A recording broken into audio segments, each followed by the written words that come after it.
मध्य प्रदेश विधानसभा चुनाव के नतीजे कुछ घंटे बाद सुबह को आएंगे, लेकिन गुरुवार को आए एग्जिट पोल के अनुमानों ने हर दल के नेताओं के बीच जुबानी जंग की नींव रख दी।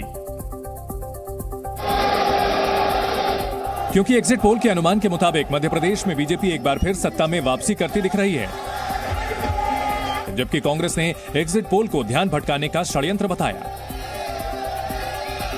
एग्जिट पोल जानबूझकर इसीलिए बनाए गए हैं कि कांग्रेस कार्यकर्ता निराश हों और झूठा माहौल दिखाकर अधिकारियों पर दबाव बनाया जाए। कमलनाथ ने यहां तक दावा कर दिया कि बीजेपी काउंटिंग को प्रभावित करने की कोशिश करेगी, इसलिए वो कांग्रेस के खिलाफ माहौल बना रही है।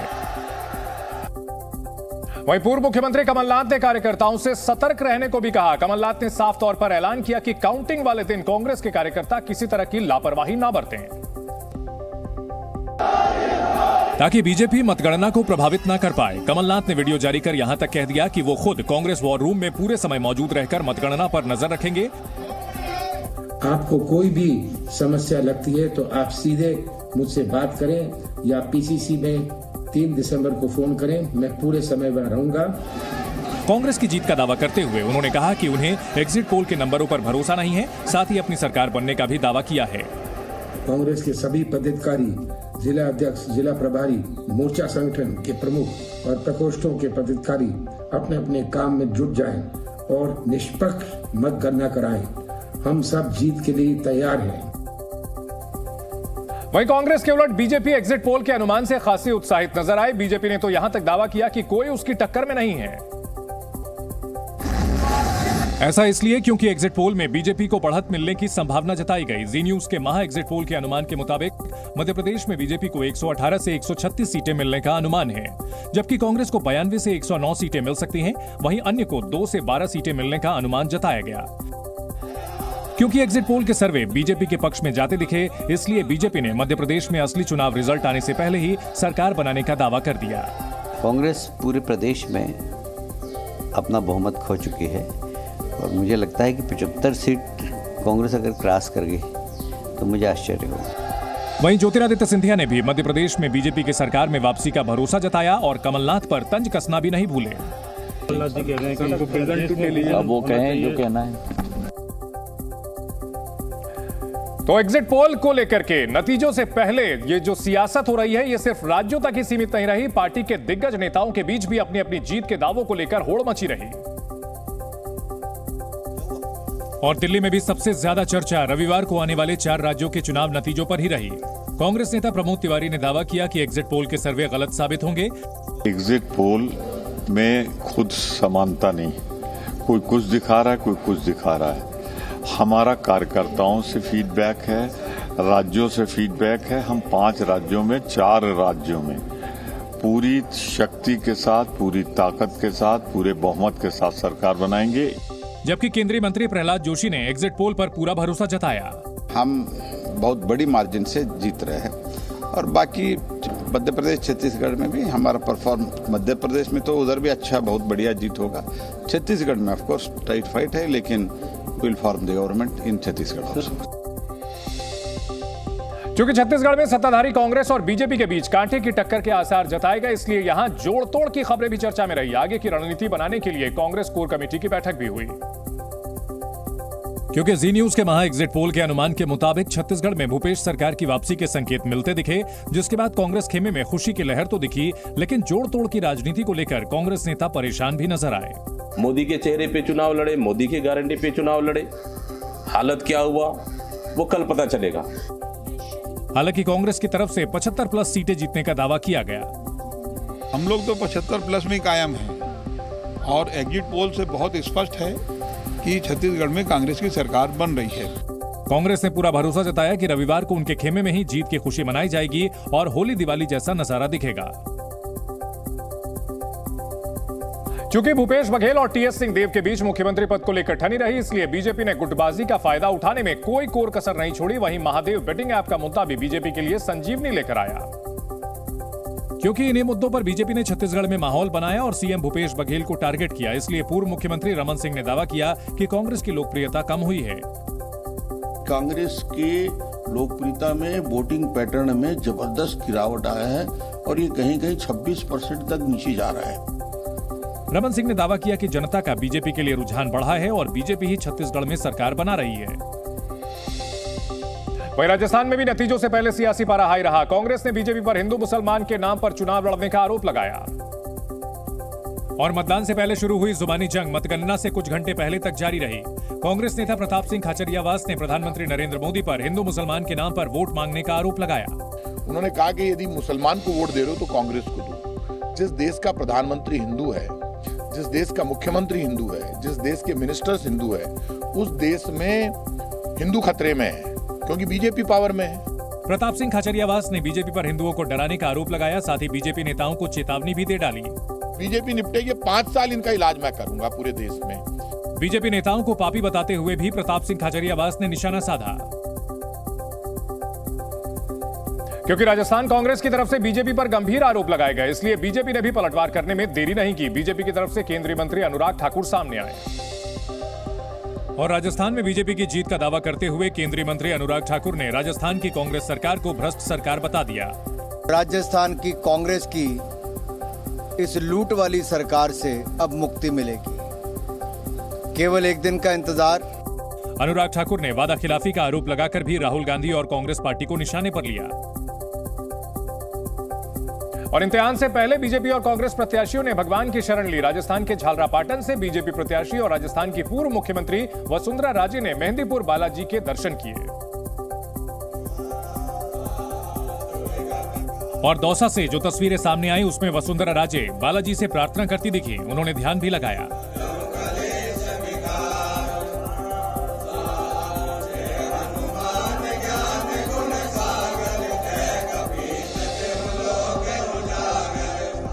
वसुंधरा राजे ने हनुमान चालीसा का पाठ भी किया और फिर बालाजी के चरणों में मत्था टेककर भगवान से चुनाव के इम्तिहान में विजयी बनाने की कामना की।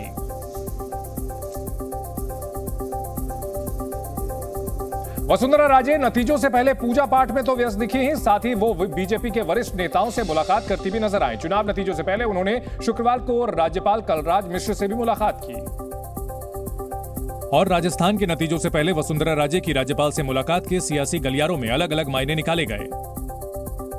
क्योंकि राजस्थान के लिए बीजेपी ने अपने सीएम कैंडिडेट के नाम का ऐलान अभी तक नहीं किया है, इसलिए वसुंधरा राजे की राज्यपाल कलराज मिश्र से मुलाकात को इसी से जोड़कर देखा गया और दावा किया जाने लगा कि वसुंधरा राजे मुख्यमंत्री बनने के लिए ही बीजेपी के वरिष्ठ नेताओं से मुलाकात कर रही हैं। हालांकि वसुंधरा राजे इसे शिष्टाचार मुलाकात बता रही हैं।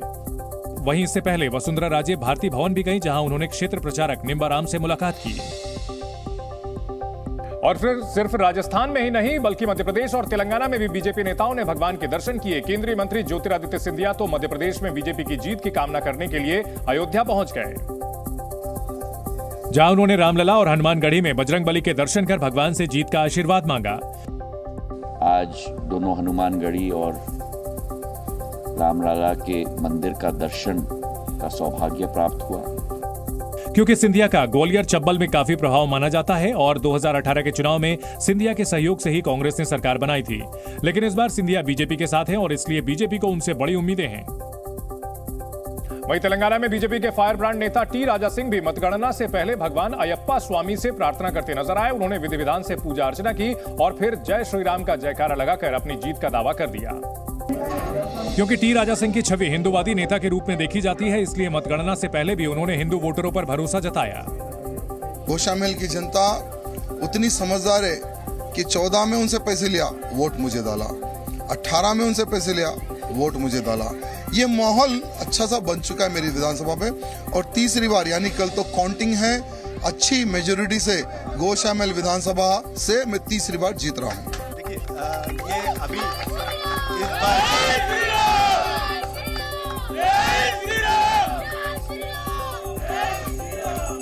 टी राजा सिंह ने यह भी दावा किया कि तेलंगाना में बीजेपी का जनाधार बढ़ेगा और बीजेपी बेहतर प्रदर्शन करेगी। 2018 में भले ही हमने 1 सीट जीती है, लेकिन इस बार 20 सीट से अधिक हम लोग तेलंगाना राज्य में जीत रहे हैं। कहते हैं कि दूध का जला छाछ भी फूक फूक कर पीता है। 4 राज्यों में विधानसभा चुनाव के नतीजे आने से पहले कांग्रेस ने अपनी पार्टी के विधायकों में सेंधमारी से बचाने के प्लान पर काम करना शुरू कर दिया। और सूत्र बताते हैं कि नतीजों से पहले रिजॉर्ट पॉलिटिक्स शुरू हो गई है। सूत्रों की माने तो कांग्रेस ने अपने विधायकों को दूसरी जगह पर शिफ्ट करने की तैयारी कर ली है। इसके लिए राजस्थान और छत्तीसगढ़ में होटल और रिजॉर्ट बुक किए गए हैं। यहीं पर सभी विधायकों को रखा जाएगा। साथ ही जरूरत पड़ी तो इन विधायकों को कर्नाटक भी ले जाया जा सकता है। कर्नाटक ले जाने के लिए पार्टी की ओर से पहले ही चार्टर्ड प्लेन बुक कर लिए गए हैं। हालांकि कांग्रेस नेता इसके लिए लगातार इनकार कर रहे हैं। भाजपा तो व्यवसाय करती है, राजनीति थोड़ी करती है। अब हमारे पास कोई सिंधिया नहीं बचा, इसलिए कोई गद्दार नहीं है। वहीं इंडिया ब्लॉक के सदस्य शिवसेना यूबीटी ने रिजॉर्ट पॉलिटिक्स का समर्थन किया है। अगर जरूरत पड़ती है तो करना चाहिए, अपने विधायकों को साथ रखना चाहिए, नहीं तो वापस ये तुम्हारा ईडी, सीबीआई, इनकम टैक्स घुस जाएगा कांग्रेस के कार्यकर्ता बनकर, बुरखे पहनकर। एग्जिट पोल के रुझानों के बाद से कांग्रेस और बीजेपी में कांटे की टक्कर की उम्मीद की जा रही है। इसलिए पिछले तजुर्बों को ध्यान में रखते हुए कांग्रेस पहले से ही सभी एहतियात बरत लेना चाहती है। इस बीच कर्नाटक के उप मुख्यमंत्री डीके शिवकुमार ने आरोप लगाया कि बीआरएस प्रमुख और तेलंगाना के मुख्यमंत्री के चंद्रशेखर राव ने कांग्रेस के उम्मीदवारों से संपर्क किया है। और डीके का दावा है कि कांग्रेस उम्मीदवारों ने खुद इसकी जानकारी दी है। All legislators will be loyal. We know that they are trying to trap. We don't know all information. Our candidates themselves have informed them that they have been approached by the CM directly himself.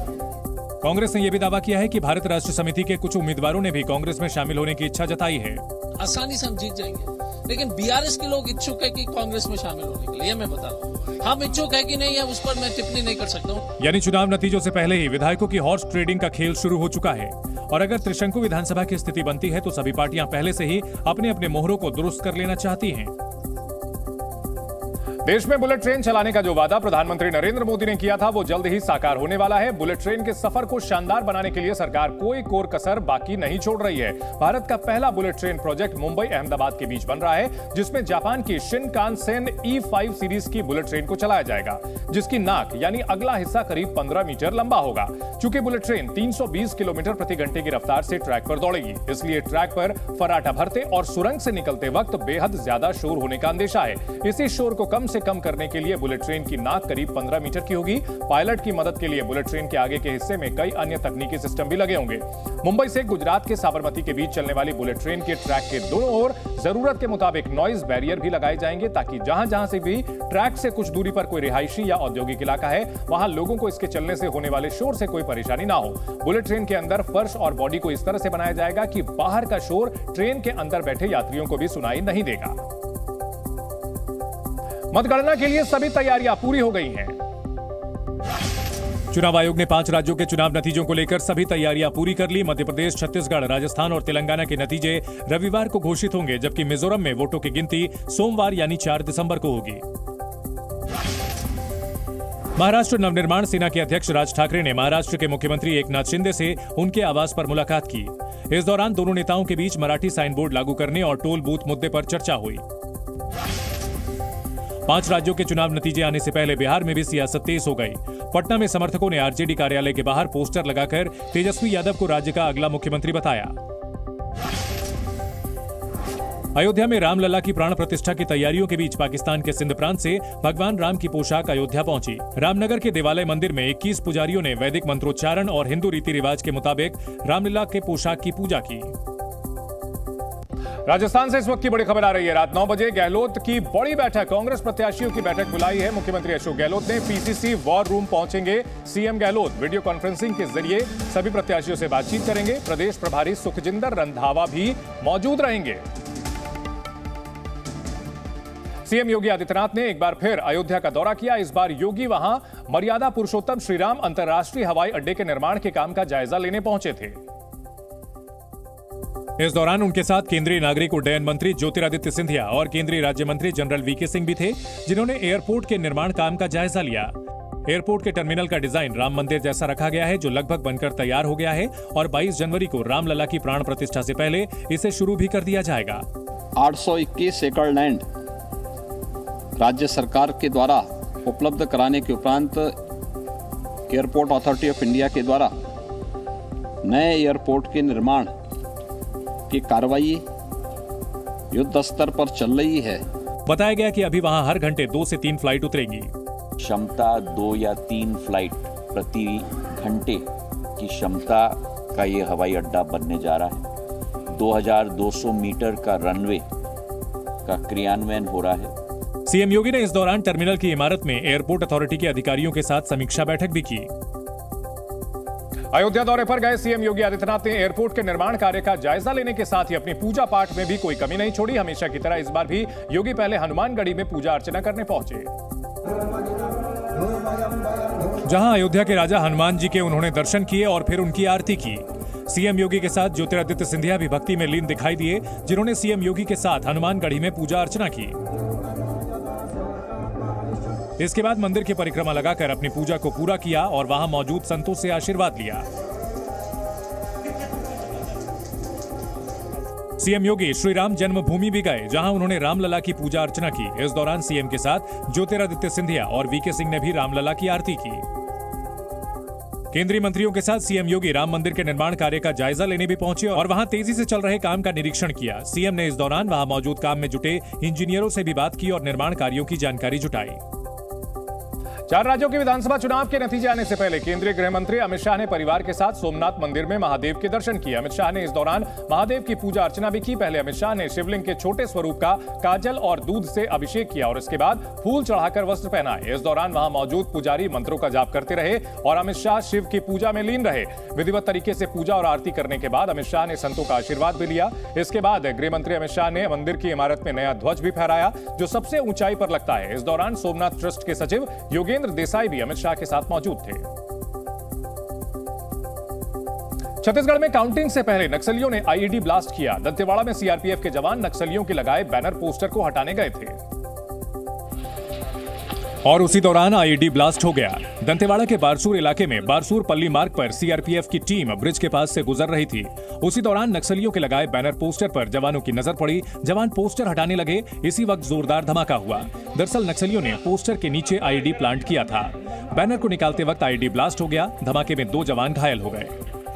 तो जवान banner poster को निकालने के लिए निकले हुए थे और जो है इस आईडी ब्लास्ट में आईडी की चपेट में आ गए।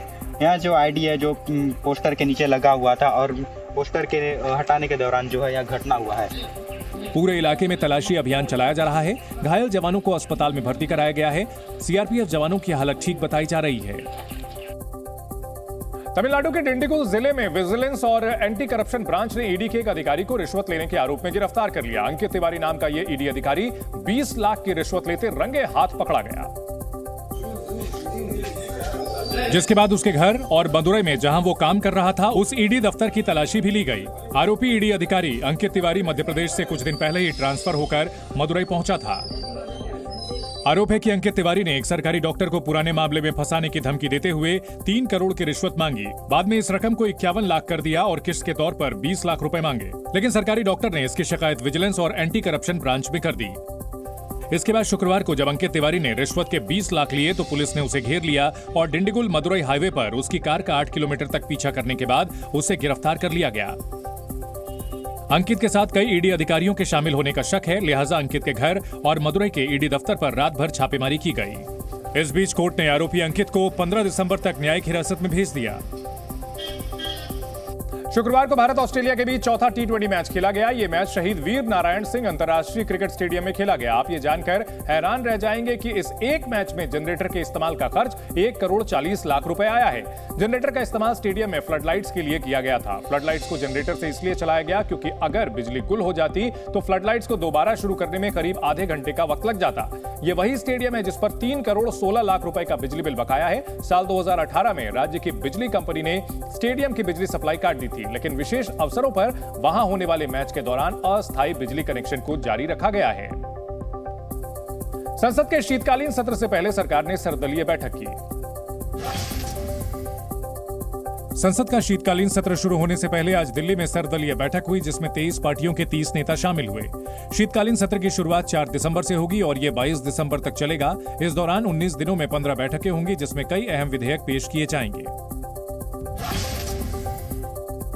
संसद के शीतकालीन सत्र से पहले हुई सर्वदलीय बैठक में बीएसपी ने जातीय जनगणना कराने की मांग की। साथ ही टीएमसी ने केंद्र से शीतकालीन सत्र में संघीय ढांचे पर चर्चा करने के लिए कहा। तो वहीं बैठक में संसदीय कार्य मंत्री प्रहलाद जोशी ने कहा कि सरकार चर्चा के लिए तैयार है, लेकिन कार्यवाही नियम के हिसाब से चलनी चाहिए। बिहार के पूर्व मुख्यमंत्री जीतन राम मांझी ने ऐलान किया है कि अगर बिहार में एनडीए की सरकार आती है तो वो बिहार में शराबबंदी खत्म कर देंगे। उन्होंने कहा कि बिहार में शराबबंदी कानून कहीं से सही नहीं है। शराबबंदी के चलते 80% दलित जेल में बंद हैं।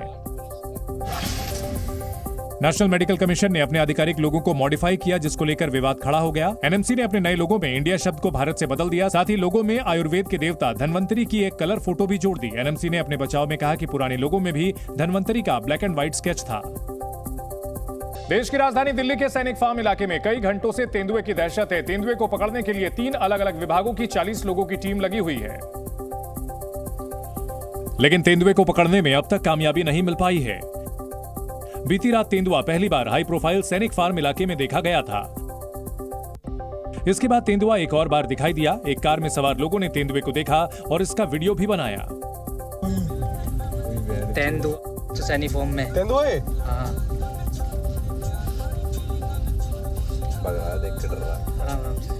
चश्मदीदों के मुताबिक तेंदुआ सैनिक फार्म से सटे जंगल में घुस गया है। अब वो उधर से निकल के भागा रास्ते में छलांग लेते हुए, और मेरा और उसका 15 से 20 फीट का फासला था डिस्टेंस में। इतनी डिस्टेंस में वो मेरे पीछे भागा, मैं आगे भागा, तब वो क्रॉस करके और इस वाले फॉरेस्ट में गए। जो तेंदुआ देखा गया है वो 80 से 90 किलो का फुल साइज का है। तेंदुए को देखे जाने के बाद सुबह से ही लोगों में दहशत का माहौल है। तेंदुए को देखने और उसे तलाश करने के लिए इलाके में लोगों की भीड़ जमा होने लगी और सूचना मिलते ही मौके पर दिल्ली पुलिस, वन विभाग, वाइल्ड लाइफ की टीम पहुंच गई। आरडब्ल्यूए ने भी सुरक्षा गार्ड जगह जगह तैनात कर दिए। मौके पर 40 से ज्यादा लोगों की टीम तेंदुए को ढूंढने और उसे पकड़ने में लगी हुई है। वन विभाग की टीम ने 2 बड़े-बड़े जाल मंगवाए हैं। तेंदुए को इंजेक्शन देकर बेहोश करने की भी कोशिश हो रही है। एक फार्म हाउस है यहाँ पे जो सामने ही, फिर हम उधर गए तो उधर ये बता रहे थे कि उधर है वो। फिर हम उसके नजदीक गए तो ऐसा लग नहीं रहा था कि वो वहाँ पर है, लेकिन जब हम उसके और नजदीक गए तो फिर वो दिखाई दिया कि हाँ यहाँ पे है। तो फिर उधर से तो भाग गया, लेकिन अभी हमने 2 ट्रैप केज लगा दिए और उम्मीद है कि इसमें ये आ जाएगा। तेंदुए को पकड़ने की कोशिश की जा रही है, लेकिन तब तक लोगों में काफी दहशत है। बहुत दहशत है, हमारे रेजिडेंट्स और अदरवाइज जो भी इधर रहते खाली प्लॉटों में सबको दहशत है। इंसानी बस्ती बसाने के लिए जंगलों को काटने की सनक ने तेंदुए को बेघर कर दिया है, इसलिए वो शहर की ओर आ जाते हैं। देश भर से अक्सर ऐसी खबरें आती हैं कि तेंदुआ शहरों में दिखाई दे रहे हैं। सवाल यह है कि तेंदुए आखिर शहर की तरफ क्यों भाग रहे हैं? इसके जिम्मेदार हम खुद हैं। दरअसल आजकल शहर जंगल में घुसे चले जा रहे हैं। फॉरेस्ट एरिया में अंधाधुंध निर्माण चल रहा है। नेताओं और बिल्डर्स के आगे सिस्टम बेबस है। जंगल के इलाके में फार्म हाउस और मठ बनते जा रहे हैं। दिल्ली एनसीआर में अरावली के जंगल घटते जा रहे हैं। यहाँ जंगल में एक से बढ़कर एक आलीशान बिल्डिंग्स बनती जा रही हैं। अरावली में खनन के लिए हो रहे विस्फोट की वजह से भी तेंदुए शहर की तरफ भाग रहे हैं। जानकारी के मुताबिक अब तेंदुओं को जंगलों में शिकार कम मिल रहे हैं और शिकार की कमी की वजह से तेंदुए कुत्ते, बकरियों और छोटे पशुओं की तलाश में इंसानी बस्ती में चले आते हैं। पर्यावरण और वन विभाग के अध्ययन के मुताबिक तेंदुए आमतौर पर मनुष्यों से दूर भागते हैं, मगर वक्त के साथ तेंदुओं के मनुष्यों के रिहायशी वाले इलाकों में आने और उन पर हमला करने की वारदात बढ़ रही है। ऐसे में इंसानों द्वारा बदले की कार्रवाई में तेंदुए को भी मारने की घटनाओं में इजाफा हो रहा है। और इस बड़ी खबर पर हमारे सहयोगी नीरज गौड़ हमारे साथ जुड़ गए हैं। नीरज, राजधानी दिल्ली में सैनिक फार्म जैसे पौष इलाके में तेंदुआ नजर आया है, अभी तक क्या जानकारी मिल रही है? उसको लेकर जो सर्च ऑपरेशन चलाया जा रहा है उसका क्या सिला मिला है अब तक? देखिए चिंतन, मैं आपको बताऊं कि लगातार जो कि दिल्ली पुलिस की टीम है और इसी के साथ में वन विभाग की टीम है, वो लगातार तमाम जगहों पर सर्च ऑपरेशन को चला रखा है। ये पूरा एरिया आप जो देख रहे हैं ये जंगल से पूरा अटैच है और इसी के साथ ही यहाँ से जो तमाम जगहों पर वन विभाग की टीम ने जो है वहाँ पर पिंजरे भी लगा रखे हैं और इसी के साथ में पूरा आप देखेंगे कि आगे की तरफ अगर बढ़ेंगे, यहाँ पर एक इमरजेंसी व्हीकल है उसको भी आप यहाँ पर देख सकते हैं। यहाँ पर जो स्टाफ है वो भी यहाँ पर पहुँचा है। आप यहाँ पर कब आए भैया? हम सर सुबह के आए हुए हैं। अच्छा, क्या बताया गया यहाँ पर क्या है?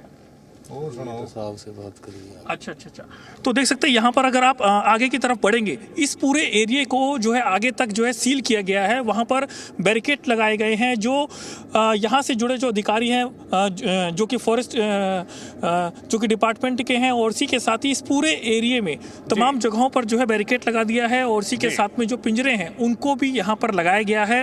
और एहतियात के तौर पर यहाँ से गुजरने वाले जो तमाम लोग हैं उन्हें बार बार ये कहा जा रहा है कि वो अपनी सेफ्टी का ध्यान रखें, अपने हाथ में जो डंडा है बरतने को कहा जा रहा है। साथ ही साथ तमाम उपाय किए गए हैं ताकि तेंदुए को जल्द से जल्द रेस्क्यू किया जा सके। बहुत शुक्रिया नीरज इस पूरी जानकारी के लिए।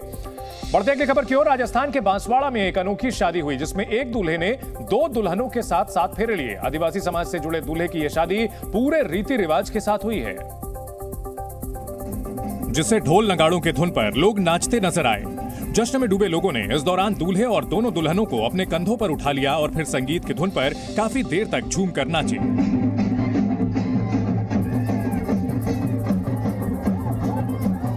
बताया गया कि दूल्हा नरेश पारगी को 2013 में रेखा से प्रेम हो गया था और वो उसे अपने साथ ले आया, लेकिन शादी किए बिना ही वो उसके साथ रहता रहा। इसके बाद 2018 में नरेश पारगी को अनीता नाम की लड़की से भी प्रेम हुआ और उसे भी वो अपने घर ले आया, लेकिन कमजोर आर्थिक स्थिति की वजह से वो दोनों से शादी नहीं कर पाया। लेकिन अब नरेश ने पूरे रीति रिवाज के साथ दोनों से शादी की। शादी किया और फेरा भरा, मेरा परिवार हम तीनों खुश हैं। बताया गया कि उनके समाज में 2 शादियों का रिवाज पुराना है। शादी समारोह प्रोग्राम करके निपटाया और ऐसा हमारे आदिवासी समाज में चलता है। कई सारे लोग 2-2 औरतें भी लाते हैं। इस शादी को देखने आसपास के लोग भी बड़ी तादाद में पहुंचे थे। कतर में 8 भारतीयों की मौत की सजा को लेकर कुछ राहत भरी खबर आ सकती है। भारत के नौसेना प्रमुख ने दावा किया है कि सरकार कतर से पूर्व नौसैनिकों को वापस लाने की कोशिश कर रही है और इन 8 भारतीयों की घर वापसी को लेकर उम्मीदें और बढ़ गई। जब कल दुबई में प्रधानमंत्री मोदी ने कतर के अमीर तमीम बिन हमद अल थानी से मुलाकात की, दोनों के बीच बातचीत भी हुई। हालांकि ये पता नहीं चल पाया कि 8 भारतीयों की रिहाई को लेकर दोनों के बीच बातचीत हुई या नहीं। लेकिन इसी दौरान नौसेना प्रमुख एडमिरल आर हरिकुमार ने शुक्रवार को कहा कि भारत सरकार कतर से उन 8 पूर्व नौसैनिकों को वापस लाने की पूरी कोशिश कर रही है जिन्हें मौत की सजा सुनाई गई थी। As far as the ex-naval officers who are there in Qatar, they are veterans, and we are, as veterans, we are interested in ensuring that their welfare is taken care of. The government of India, I just want to reassure you that the government of India is putting all out effort to ensure that they are brought back. भारतीय नौसेना के 8 पूर्व कर्मियों को Qatar की एक अदालत ने इजराइल के लिए जासूसी करने के आरोप में 26 अक्टूबर को मौत की सजा सुनाई थी। हालांकि भारतीयों के खिलाफ लगाए गए आरोपों को सार्वजनिक नहीं किया गया है। मौत की सजा के खिलाफ एक अपील दायर की जा चुकी है और कतर की उच्च अदालत ने इसे स्वीकार भी कर लिया है। तमिलनाडु में माईचोंग चक्रवात आने की आशंका जताई गई। तमिलनाडु में पिछले कई दिनों से लगातार बारिश हो रही है। ऐसे में मौसम विभाग ने तेज बारिश के साथ साथ प्रदेश के तटीय इलाकों में माईचोंग चक्रवात आने की भी आशंका जताई। साथ ही मौसम विभाग ने मछुआरों को मछली पकड़ने के लिए न जाने की चेतावनी दी। दिल्ली में प्रदूषण का स्तर लगातार बढ़ रहा है। ऐसे में दिल्ली की हवा दिन ब दिन जहरीली हो रही है। आज दिल्ली का औसत AQI 378 दर्ज किया गया। साथ ही धुंध के चलते लोगों को काफी दिक्कतों का सामना करना पड़ा। दिल्ली में खराब मौसम का असर हवाई सेवाओं पर देखने को मिला। खराब मौसम की वजह से दिल्ली एयरपोर्ट से कम 18 फ्लाइट्स के रूट को डाइवर्ट करना पड़ा। सभी फ्लाइट्स को जयपुर, लखनऊ, अहमदाबाद और अमृतसर की ओर डाइवर्ट किया गया। पंजाब के संगरूर में बने मेरिटोरियस स्कूल में करीब 40 बच्चे अचानक बीमार पड़ गए। उल्टी और पेट में दर्द की शिकायत के बाद उन्हें अस्पताल में भर्ती कराया गया। बच्चों के परिवार वालों का आरोप है कि कुछ दिनों से बच्चों को सही खाना नहीं दिया जा रहा था, जिसकी वजह से बच्चे बीमार हुए। सीजफायर खत्म होने के दूसरे दिन इजराइल ने एक बार फिर गाजा पर एयर स्ट्राइक की। इजरायली वायुसेना के फाइटर जेट्स ने हमास के ठिकानों को टारगेट करते हुए नॉर्थ गाजा स्थित खान यूनिस पर बमबारी की, जिसमें 180 से ज्यादा लोगों की मौत होने का दावा किया गया। हमास की ओर से सीजफायर का उल्लंघन करने का आरोप लगने के बाद इजराइल की फौज कहर बनकर टूटी। इजरायली लड़ाकू विमानों ने हमास के ठिकानों पर चुन चुनकर बम बरसाए और उन्हें जमींदोज कर दिया। इजराइल के मुताबिक उसने हमास के 200 से ज्यादा ठिकानों पर हमला किया और ये हमले आगे भी जारी रहेंगे, क्योंकि अब भी हमास ने 136 लोगों को बंधक बना रखा है। חידש הבוקר את הלחימה ברצועת עזה וערוך לשלבים הבאים של המלחמה. חמאס הפר את הפוגה בכך שלא מימש את המתווה לשחרור החטופות והחטופים, ובנוסף ירה רקטות לשטח מדינת ישראל. इजराइल की सेना ने रात भर गाजा के खान यूनिस शहर पर बम बरसाए, जबकि नॉर्थ गाजा के दूसरे शहरों पर भी टारगेटेड अटैक किया, जिससे हाहाकार मच गया। एक बार फिर लोगों की चीख पुकार और अस्पतालों के बाहर भीड़ नजर आई। लोग मलबे में दबे अपनों को तलाशते दिखे। गाजा में इजराइल के चौतरफा जमीनी और हवाई हमले ने आर्टिफिशियल इंटेलिजेंस के इस्तेमाल को भी फिर से सबकी निगाहों में ला दिया। दरअसल इसी तकनीक के जरिए इजरायली सेना ने हमास के ठिकानों पर टारगेटेड अटैक किया।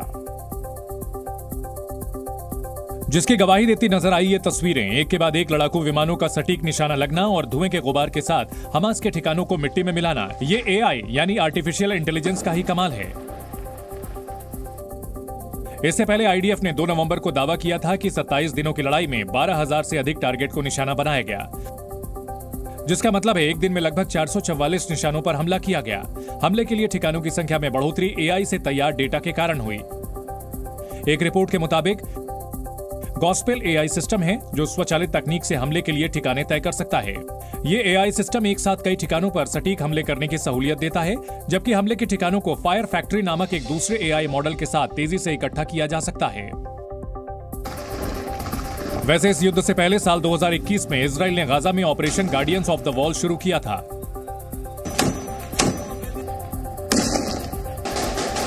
ग्यारह दिनों की इस लड़ाई को पहले एआई युद्ध के नाम से भी जाना जाता है, जिसमें एआई उपकरणों से जुटाए गए डेटा का इस्तेमाल गाजा में चुनिंदा निशानों पर हमला करने के लिए किया गया था। इजराइल की सेना ने फिर से हमास के ठिकानों को तबाह करना शुरू किया तो आतंकी संगठन की भी भौहें तन गई। हमास के राजनीतिक ब्यूरो के एक वरिष्ठ अधिकारी ओसामा हमदेन ने 7 अक्टूबर से भी ज्यादा बड़े हमले की धमकी दी।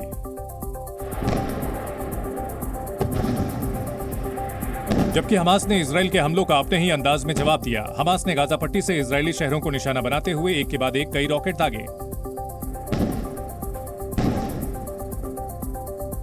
हालांकि इससे पहले कि हमास के रॉकेट इजराइल में तबाही मचा पाते, उन्हें आयरन डोम और आयरन बीम के जरिए मार गिराया गया। वहीं इजराइल के रक्षा मंत्री योआव गैलेंट ने तेल नॉफ एयरबेस का दौरा किया। इस दौरान पत्रकारों से बातचीत में कहा कि हमास लातों का भूत है, बातों से नहीं मानेगा। כפי שאמרתי מהיום הראשון, אני חוזר ואומר עכשיו, ארגון החמאס מבין רק כוח. אנחנו נמשיך ונכה אותו עד שנשיג את מטרות המלחמה. פירוק ארגון החמאס, שלילת יכולותיו הצבאיות והחזרתם של החטופים אל ביתם. जबकि इजरायली सेना ने लेबनान के आतंकी संगठन हिजबुल्लाह पर भी हमला किया, जिसने जंग शुरू होने के बाद एक बार फिर से इजराइल को निशाना बनाते हुए रॉकेट दागे थे। उधर इजराइल और हमास के बीच दोबारा शुरू हुए युद्ध के लिए अमेरिका ने हमास को जिम्मेदार ठहराया। अमेरिका ने कहा कि हमास बंधकों की अगली सूची तैयार नहीं कर सका, जिसकी वजह से इजरायली सेना को हमला करना पड़ा। अमेरिका की नेशनल सिक्योरिटी काउंसिल के प्रवक्ता जॉन किर्बी ने एक प्रेस कॉन्फ्रेंस में कहा कि वो इजराइल हमास के बीच मध्यस्थता कर रहे मिस्र और कतर के संपर्क में हैं, लेकिन इस बात से इनकार नहीं कर सकते कि हमास ने सीज फायर का उल्लंघन किया। We continue to work with Israel, Egypt and Qatar on efforts to restore the humanitarian pause in Gaza. But let's be clear about this. It's because of Hamas that this pause ended, that they were just simply failed to produce a list of hostages that could help enable that pause from extending. यही नहीं, John किर्बी ने यह भी साफ किया कि Hamas की वजह से गाजा के लोगों तक राहत सामग्री और जरूरी मदद नहीं पहुंच पा रही। I would remind you that now that the pause is in place, there hasn't been any aid getting in since the pause ended, and the people who suffer the most because of that are the people of Gaza, the Palestinian people. America ने Hamas को नसीहत भी दी कि अगर वो फिलिस्तीन के लोगों की वाकई में मदद करना चाहता है तो बाकी बचे बंधकों को फौरन रिहा करे। अमेरिका के अटलांटा में इजरायली दूतावास के बाहर फिलिस्तीन समर्थक प्रदर्शनकारी ने खुद को आग लगा ली। फिलिस्तीन समर्थक ने शुक्रवार दोपहर को दूतावास की इमारत के बाहर खुद के ऊपर गैसोलीन डाल लिया और आग लगा ली। अधिकारियों के मुताबिक आग लगाने वाले शख्स की हालत गंभीर है। इसके अलावा उस शख्स को बचाने की जद्दोजहद में एक सुरक्षा गार्ड भी जख्मी हो गया। Both individuals sustained burns. The security guard was burned on his wrist as well as his leg. Atlanta के पुलिस प्रमुख डेरिन शेयरबाम ने प्रेस कॉन्फ्रेंस में कहा कि घटनास्थल पर फिलिस्तीनी झंडा मिला है। वहीं जांचकर्ताओं को जांच के दौरान ऐसे कोई संकेत नहीं मिले जिससे इस घटना के तार आतंकवाद से जुड़ते हों। लेकिन इस घटना से अमेरिका में यहूदी और मुस्लिम समुदाय के बीच तनाव बढ़ता नजर आया, जबकि इजरायली दूतावास के लिए भी खतरा पैदा हो गया। इजराइल हमास युद्ध के बीच दुबई में COP28 सम्मेलन के दौरान प्रधानमंत्री नरेंद्र मोदी और इजराइल के राष्ट्रपति आइजैक हर्जोग की मुलाकात हुई। दोनों नेताओं के बीच बंधकों की रिहाई और फिर से शुरू हुई जंग को लेकर बातचीत हुई। प्रधानमंत्री मोदी ने कूटनीति के जरिए इजराइल फिलिस्तीन मुद्दे के शीघ्र और स्थायी समाधान पर जोर देते हुए इस दिशा में आगे बढ़ने की अपील की। पीएम मोदी ने द्विराष्ट्र समाधान पर भी जोर दिया और गाजा में मानवीय मदद पहुंचाने को लेकर इजराइल के राष्ट्रपति आइजैक हर्जोग के साथ विस्तृत चर्चा की।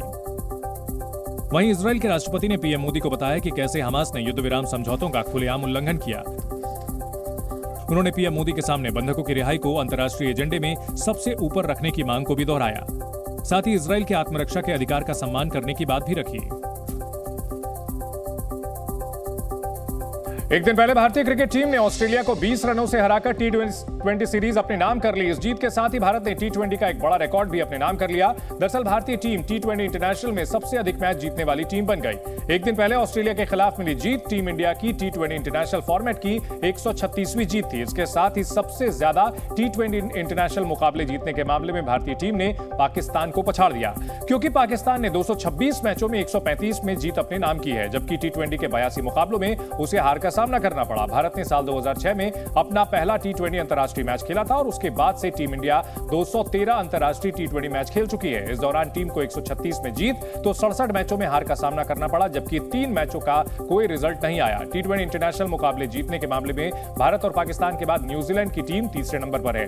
उन्होंने 200 मुकाबलों में 102 में जीत हासिल की और 83 में हार का सामना किया। T20 में जीत के मामले में ऑस्ट्रेलिया की टीम चौथे और साउथ अफ्रीका की टीम 5वें नंबर पर मौजूद है। 182 T20 इंटरनेशनल में ऑस्ट्रेलिया ने 95 जीते और 79 गंवाए हैं, जबकि साउथ अफ्रीका ने 171 में 95 जीते हैं और 72 गंवाए हैं। जम्मू कश्मीर के कई इलाकों में हुई भारी बर्फबारी की वजह से वहां रहने वाले लोगों की मुश्किलें बढ़ गई। इस बीच जम्मू कश्मीर आपदा प्रबंधन की तरफ से कुपवाड़ा में हिमस्खलन की चेतावनी भी जारी की गई है।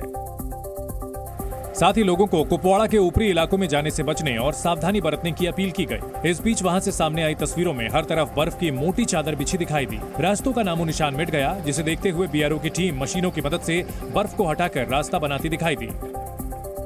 भारी बर्फबारी की वजह से श्रीनगर लेह राजमार्ग बंद कर दिया गया। वहां जोजिला दर्रे सहित ऊंचाई वाले इलाकों में भारी बर्फबारी हुई, जिसकी वजह से रास्तों पर बर्फ की मोटी परत बिछ गई। जहां तक नजर गई वहां तक सिर्फ बर्फ ही बर्फ दिखाई दी। पूरा इलाका बर्फ की सफेद चादर में ढका दिखाई दिया। जम्मू कश्मीर के बांदीपुरा से भी ऐसी ही तस्वीरें सामने आई, जहां हुई भारी बर्फबारी ने पूरे इलाके को ढक दिया। पहाड़, पेड़, सड़क सब बर्फ की चादर में ढके नजर आए। रास्ते गुम हो गए, आवाजाही पूरी तरह से बंद हो गई, जिसके बाद बीआरओ की टीम ने मशीनों की मदद से बर्फ को हटाने की कोशिश की। Z News.